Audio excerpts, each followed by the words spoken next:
McLaren got off to a slower start earlier in the season, but has made significant strides in closing the gap to Aston Martin, particularly since the summer break.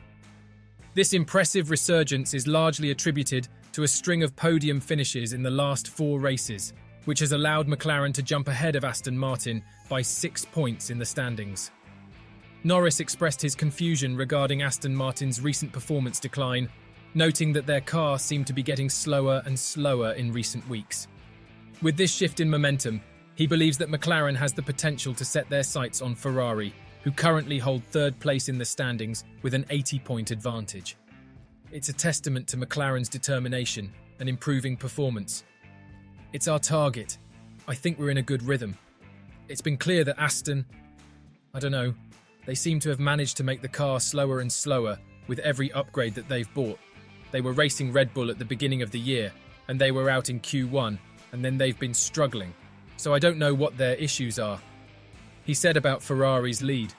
The Formula One season has seen significant shifts in performance for both Aston Martin and McLaren, with Fernando Alonso of Aston Martin securing 6 podiums in the first 7 races, but struggling to maintain that level of success with only 1 top 3 finish since. In contrast, McLaren has undergone a remarkable in-season turnaround, bolstered by powerful upgrades implemented before the summer break and again in Singapore. Lando Norris reflected on the changing fortunes of the two teams, noting that Aston Martin had a strong first half of the season while struggling in the second half, whereas McLaren experienced the opposite trajectory. The McLaren team's comeback was particularly unlikely, especially when considering their slow start in the first 8 races, during which Norris and his rookie teammate Oscar Piastri only managed to accumulate 17 points. Despite his ongoing quest for a maiden Formula One win after 100 races with McLaren, Norris expressed gratitude for the team's journey from a challenging start in Bahrain, marked by a significant gap from pole position and technical issues, to their current ability to compete with the likes of Red Bull and Mercedes. While he acknowledged the disappointment of not being able to vie for a race victory, he highlighted the remarkable progress McLaren has made and considered it an incredible achievement. Will Lando Norris get his first Grand Prix win of 2023 in one of the upcoming races? Let us know what you think. With the upcoming races in Mexico, Brazil, Las Vegas and Abu Dhabi deviating from high-speed circuits that suit the McLaren MCL 60, Lando Norris believes that his best opportunities to contend for his first Grand Prix win have passed. Additionally, team principal Andrea Stella has made it clear that McLaren doesn't have any magic upgrades waiting in the wings that could dramatically enhance their pace and tyre degradation to challenge Red Bull. This underscores the challenges they face in the remaining races of the season. Furthermore, McLaren might have to watch Ferrari from a distance as they challenge for the last podium position in the Constructors' Championship. With Norris still trying to get his first win of the 2023 season, they might end up just a bit short of the 3rd place finish in the Constructors' Championship. Stella said, "We are realistic that this season is not like we have going to have any magic in terms of car development to actually add the lap time or add the improvement from a tyre degradation point of view that will change things around significantly. But we were, at the same time, not expecting Circuit of the Americas to be one in which we were leading the race for an entire stint and a half. We look forward to the coming races and hopefully we can succeed." A pivotal moment occurred when McLaren introduced a new floor in Azerbaijan and initiated a comprehensive 3-stage update, starting in Austria. This overhaul aimed to modify nearly every single aerodynamic part and significantly enhance the team's performance.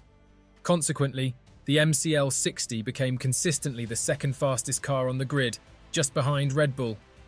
Team principal Andrea Stella acknowledged that these remarkable improvements gave McLaren a bittersweet feeling, especially considering the missed opportunity to win in Austin.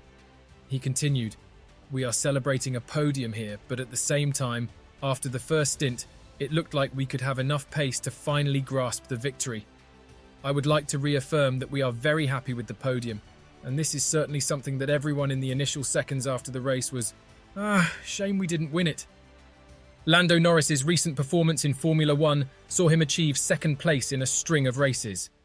In the most recent race, he was initially promoted to 2nd place after Lewis Hamilton was disqualified for excessive plank wear.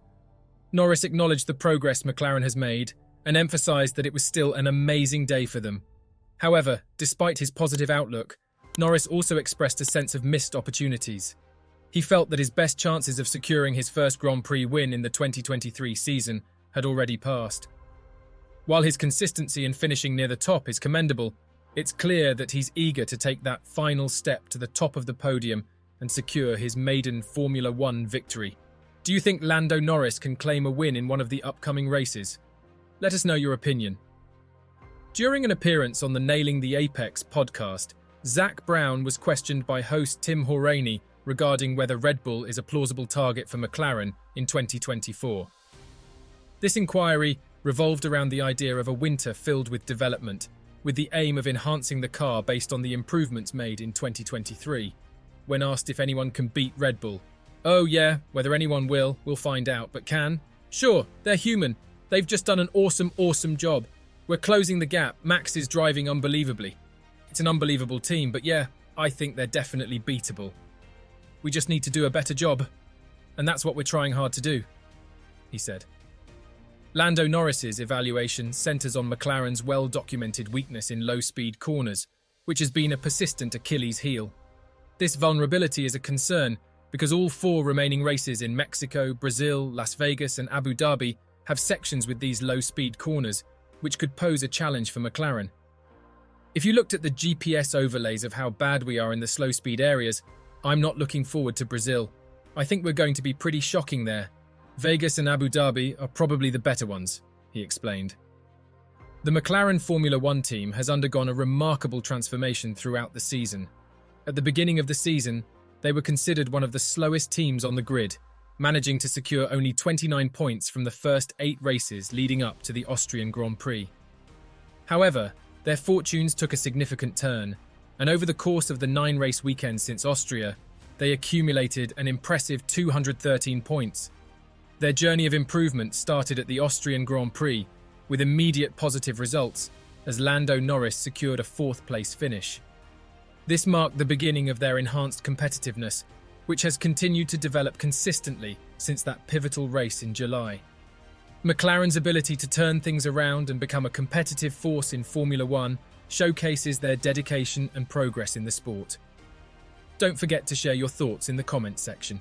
To stay up to date with all the latest action, remember to subscribe and activate the notification bell, ensuring you never miss a moment of the excitement.